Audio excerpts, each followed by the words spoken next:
Shalom, saya Felicia Perlin dari kelas 10 IPA 1.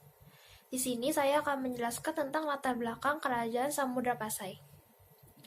Bukti sejarah adanya masyarakat dan kerajaan Islam di Samudra Pasai ditulis oleh Ibnu Battuta, seorang utusan kerajaan Delhi di Tiongkok. Dalam perjalanannya dari India menuju Tiongkok dan dalam perjalanannya kembali ke Persia, ia singgah di Samudra Pasai dan mengunjungi istana Sultan Malik Az-Zahid. Nah, dari hasil kunjungannya dapat diketahui bahwa Samudra Pasai merupakan pelabuhan penting, di mana pelabuhan itu sebagai tempat kapal-kapal asing India dan Tiongkok berlabuh, serta kapal-kapal daerah lain di Indonesia melakukan bongkar muat barang-barang dagangannya. Menurut Snook Hurgronje, J.P. Moquet, dan J.L. Moens, kerajaan Islam Samudra Pasai berdiri pada pertengahan abad ke-13. Kerajaan ini didirikan oleh Nazimuddin Al-Kamil, seorang laksamana Islam dari Mesir. Orang pertama yang diangkat menjadi penguasa kerajaan ini adalah Marasilu, dengan gelar Sultan Malik Al-Saleh. Kerajaan Samudra Pasai mencapai puncak kejayaannya pada abad ke-14. Pada waktu itu, Samudra Pasai menjadi pusat studi agama Islam dan tempat berkumpulnya para ulama dari berbagai negara. Menurut Ibnu Battuta, selama 2 minggu berada di Samudra Pasai, ia bertemu dengan 3 ulama terkenal, yaitu Amir Dabsalah dari Delhi, Qadi Amir Said dari Shiraz, dan Tajuddin dari Isfahan. Pengaruh Samudra Pasai berperan besar dalam penyebaran agama Islam ke Minangkabau, Palembang, Jambi, Patani, Malaka, dan Jawa. Halo semuanya, perkenalkan nama saya Marco Samuel dari kelas 10 IPA 1. Kali ini saya akan menjelaskan konsep mengenai sistem sosial budaya dan sistem politik di Kerajaan Samudra Pasai.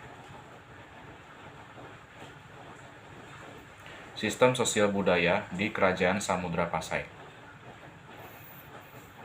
Mata uang dirham adalah mata uang emas yang mana ada corak kebudayaan agama Islamnya.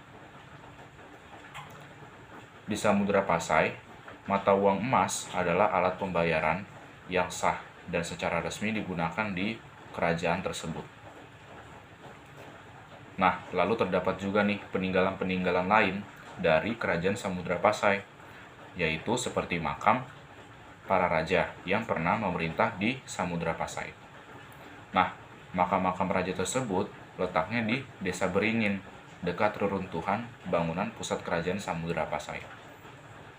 Lalu ada sistem politik di Kerajaan Samudra Pasai.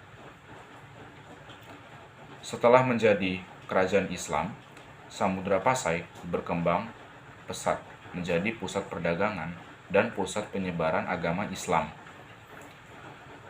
Pedagang-pedagang dari berbagai negara seperti India, Benggala, Gujarat, Arab, Cina banyak berdagang di Samudra Pasai.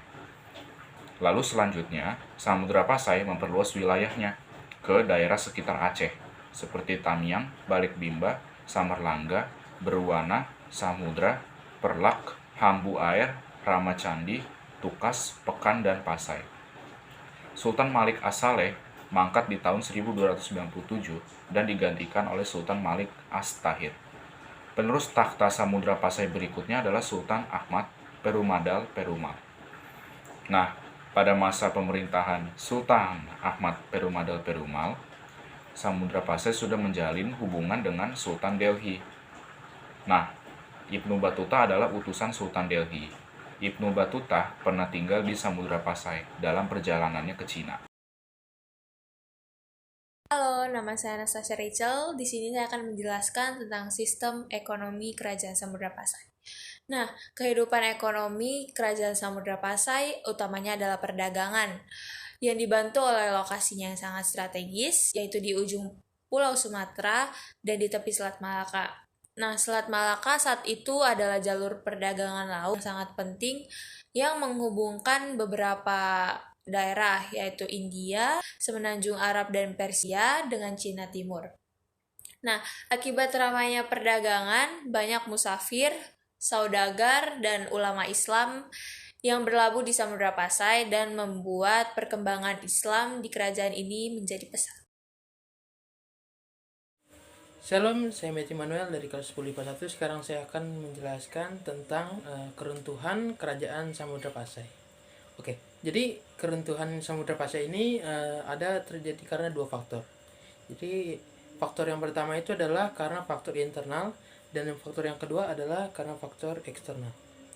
Apa sih itu faktor internal yang terjadi di kerajaan Samudra Pasai yang menyebabkan keruntuhannya? Oke, jadi yang faktor yang pertama adalah yang dari internal. Jadi yang dari internal ini adalah perselisihan antara keluarga kerajaan untuk memperebutkan jabatan.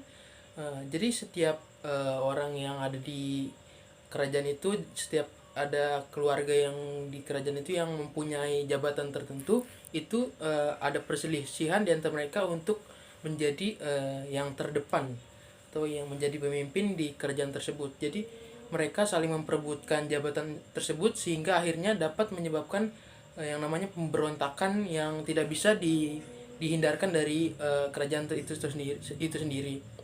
Jadi bukan hanya beberapa keluarga, tetapi banyak keluarga kerajaan di sana yang membuat atau yang dengan cara mereka untuk mendapatkan jabatan itu, supaya mereka bisa mendapatkan jabatan itu dengan cara curang atau dan lain sebagainya. Dan karena itu yang salah satunya faktor yang penyebab runtuhnya kerajaan Samudra Pasai ini bisa kandas atau runtuh. Dan yang faktor yang kedua adalah dari faktor eksternal.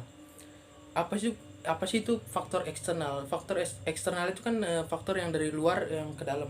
Dan yang faktor eksternal keruntuhan Samudra Pasai ini adalah dari serangan kerajaan Majapahit ke Samudra Pasai. Jadi kerajaan Majapahit itu muncul, dan karena dia itu merasa tersaingi sehingga akhirnya dia menyerang ke Samudra Pasai, dan akhirnya perlahan-lahan itu mulai runtuh, mulai menurunlah kejayaan Samudra Pasai. Dan yang keduanya adalah berdirinya Kerajaan Malaka. Jadi Kerajaan Malaka berdiri dan membuat sebagian besar Kerajaan Malaka itu bersaing untuk memperebutkan wilayah Kerajaan Samudra Pasai. Dan yang ketiga ada penyerangan di dari Malaka ke Samudra Pasai.